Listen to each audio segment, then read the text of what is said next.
हिंदू पंचांग के अनुसार शिवरात्रि का पर्व एक साल में 12 बार पड़ता है और साथ ही अपने साथ लेकर आती बहुत सारी खुशियां और बहुत से उपाय, क्योंकि आपको पता ही होगा कि महादेव देवों के देव हैं, वे बहुत से आसान उपायों से भी प्रसन्न हो जाते हैं।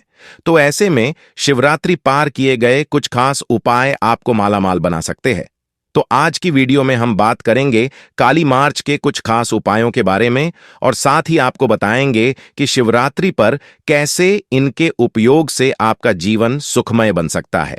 तो आपको तो पता ही होगा कि इस बार सावन शिवरात्रि 2 अगस्त को मनाई जा रही है। अगर चाहते हैं कि आपकी हर मनोकामना पूरी हो और आपके जीवन में आ रहे क्लेश दूर हों, तो महाशिवरात्रि के दिन काली मिर्च और काले तिल के कुछ उपाय आपके लिए फायदेमंद हो सकते हैं। मनोकामना पूर्ति का उपाय। शिव पुराण के अनुसार अगर आपके मन की कोई इच्छा अधूरी है और उसे आप हर हाल में पूरा करना चाहते हैं, तो महाशिवरात्रि के दिन अपने सीधे हाथ में एक काली मिर्च और 7 काले तिल लेकर मन ही मन अपनी मनोकामना भगवान शिव का ध्यान करते हुए कहें और शिवलिंग पर ये काली मिर्च और काले तिल अर्पित कर दें। इस उपाय से अगली आने वाली मासिक शिवरात्रि तक आपकी मनोकामना पूरी हो सकती है, दूर होगा क्लेश। अगर आपके घर में हमेशा क्लेश बना रहता है या सास बहू के बीच अनबन होती रहती है, तो गेहूं की 7 बाली लेकर उसे पूरे घर में घुमा दें और अपने घर का नाम और गोत्र बोलकर इन बालियों को महाशिवरात्रि के दिन भगवान शिव को अर्पित कर दें। आपके घर का क्लेश खत्म हो सकता है।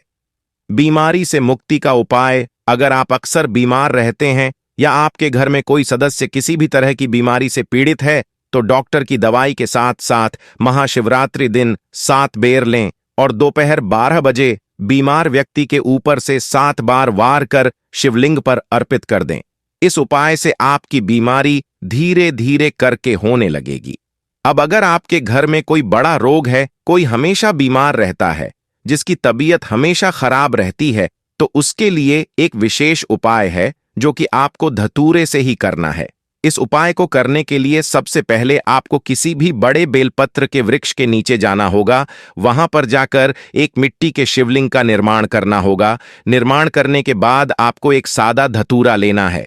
उस धतूरे को आपको शिव जी की शिवलिंग के ऊपर समर्पित करना है, जो आपने अपने हाथों से बनाई है। बेलपत्र के वृक्ष के नीचे बैठकर, उस बेलपत्र के वृक्ष के नीचे बैठकर ही आपको इस अधूरे को उस शिवलिंग के ऊपर समर्पित करना है। यह जो धतूरा आप इस उपाय के लिए चढ़ाएंगे, इस ससुरे में आपको कुछ भी नहीं लगाना है। पेड़ से तोड़कर जैसा धतूरा आएगा वैसा का वैसा ही आपको शिव जी को समर्पित करना है। ये वह 4 तरीके थे जिन तरीकों से अगर आप शिव जी को धतूरा समर्पित करते हैं, तो भगवान भोलेनाथ आपकी रक्षा करते हैं और आपके ऊपर अपना आशीर्वाद भगवान शिव की पूजा के लिए समर्पित सावन शिवरात्रि का पावन पर्व 2 अगस्त दिन शुक्रवार को है। शिवरात्रि के अवसर पर व्रत रखकर भगवान भोलेनाथ की विधि विधान पूजा अर्चना करते हैं। शिवरात्रि पर शिव पूजा के कुछ नियम बनाए गए हैं जिनका पालन जरूरी होता है। शिव जी को पूज के समय अक्षत चढ़ाते हैं। हम सब कई बार जानकारी के अभाव में गलत तरीके से भोलेनाथ को अक्षत अर्पित कर देते हैं।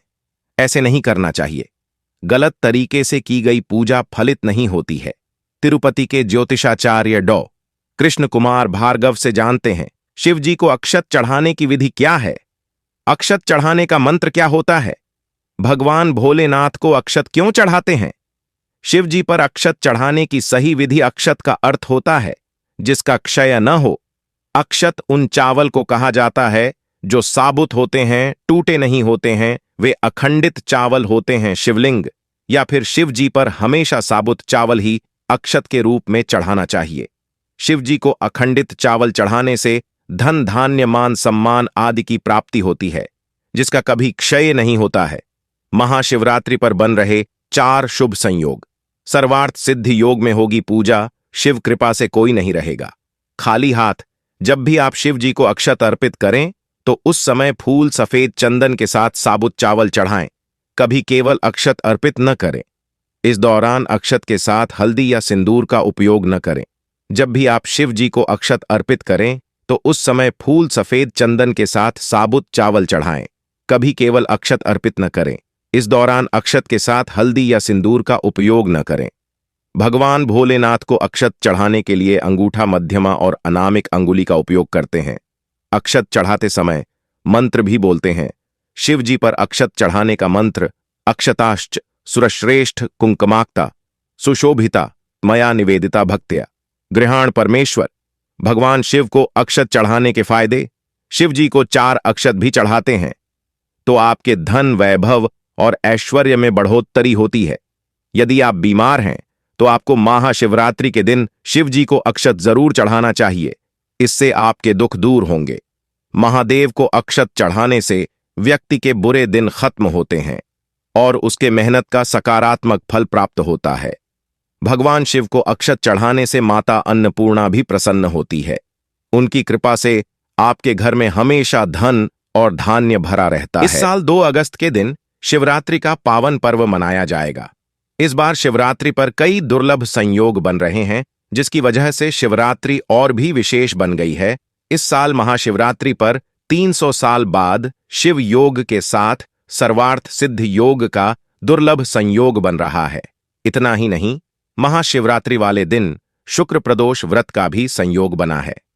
शुक्र प्रदोष व्रत की महत्ता यह है कि उसके शुभ प्रभाव से नौकरी, बिजनेस कामयाबी मिलती है और सुख समृद्धि भरी बढ़ती है। आइए विस्तार से जानते हैं शिवरात्रि पर बनने वाले दुर्लभ योग और पूजा मुहूर्त के बारे में। 2 अगस्त को महाशिवरात्रि के दिन 300 साल के बाद सभी मनोकामनाओं की सिद्ध करने वाला सर्वार्थ सिद्ध योग और ध्यान एवं मंत्र जाप के लिए उत्तम शिव योग का दुर्लभ संयोग बन रहा है। महाशिवरात्रि पर शिव योग पूरे दिन रहेगा। सूर्योदय से लेकर देर रात 12:46 बजे तक शिव योग होगा। वहीं सर्वार्थ सिद्ध योग महाशिवरात्रि की सुबह 06:28 बजे से सुबह 10:41 बजे तक रहेगा। वैदिक पंचांग के आधार पर फाल्गुन माह के कृष्ण पक्ष की चतुर्दशी को आने वाली महाशिवरात्रि सर्वार्थ सिद्ध योग में पड़ने से सर्वाधिक शुभ संयोग वाली है। उस दिन शिव पूजा के लिए सर्वार्थ सिद्ध योग के साथ शिव योग और श्रवण नक्षत्र का अद्भुत संयोग बन रहा। सिद्ध योग में शिवरात्रि व्रत का पारण 3 अगस्त को होगा। इन शुभ संयोगों में महाशिवरात्रि के होने से शिव पूजा का भक्तों को दोगुना फल प्राप्त होगा। शिव योग में शुभ समय पर भोलेनाथ की पूजा करने उनकी कृपा प्राप्त होती है और साथ ही ग्रह क्लेश भी खत्म होता है और ग्रह दोष से भी छुटकारा मिलता है। घर में शुभ कार्य होने के भी योग बनते हैं। सिद्ध योग का संबंध विघ्नहर्ता श्री गणेश जी से है। इस योग में पूजा करने पर सभी कार्यों में सफलता मिलती है। इस मुहूर्त में किया गया कार्य घर में बरकत और वृद्धि लाता है। साथ ही आपका पारिवारिक जीवन भी बहुत एक से बीतने लगता है। श्रवण नक्षत्र शनिदेव श्रवण नक्षत्र के स्वामी हैं। श्रवण नक्षत्र में जो भी कार्य किया जाता है उसका परिणाम शुभ होता है। श्रवण नक्षत्र की पूर्णिमा से शिव जी की प्रिय माह सावन होता है। इसलिए इस दिन पूजा पाठ के अलावा खरीदारी और नए कामों की शुरुआत करना भी शुभ रहेगा। इस योग में अगर आप महादेव की पूजा करते हैं या उनके सामने प्रार्थना करते हैं तो ऐसे में की गई पूजा पाठ आपके शत्रुओं का नाश करती है और आपके ऊपर अगर किसी ने तंत्र मंत्र किया हुआ है तो उसका भी नाश करती है, क्योंकि महादेव की पूजा में जितने भी योग बनते हैं वे बहुत ही शक्तिशाली योग होते हैं।